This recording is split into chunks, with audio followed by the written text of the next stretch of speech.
Important incident हुआ मेरी life में, और वो ऐसा था जिसने शायद मेरे माइंड को ही बदल दिया था। और वो ये था कि एक्चुअली सेकेंड ईयर में मेरी बैक लगते लगते बची थी।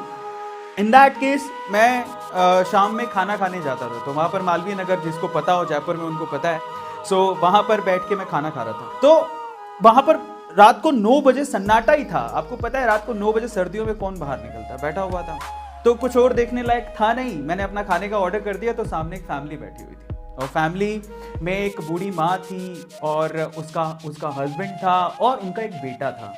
और वो बेटा एक्चुअली ऑलमोस्ट 40 साल का था। अगर मैं आपसे सवाल पूछूं कि अगर ये दंपत्ति और ये फैमिली बैठी हुई है और इनमें से अगर किसी को होटल में जो बिल आने वाला है वो पे करना है, तो किसको पे करना होगा? आप में से ज्यादातर लोग पक्का ये बोलेंगे कि वो उस बेटे को पे करना चाहिए। 40 साल का बेटा कमाता होगा, अपने माँ बाप के लिए इतना तो कर ही सकता है। मैंने भी यही सोचा, रिलैक्स होके बैठा हुआ था। लेकिन उसके बाद जो हुआ, उसके बाद मेरे ना दिमाग में घंटियां बजने लग गई। हुआ कुछ यूं कि फादर खाना खा रहे थे, वो बेटा भी पानी पिए जा रहा था। अब मुझे पता नहीं सिचुएशन क्या थी, पर वो बूढ़ी माँ खड़ी हुई काउंटर पे गई, अपने ब्लाउज से पैसे निकाले और पे किए।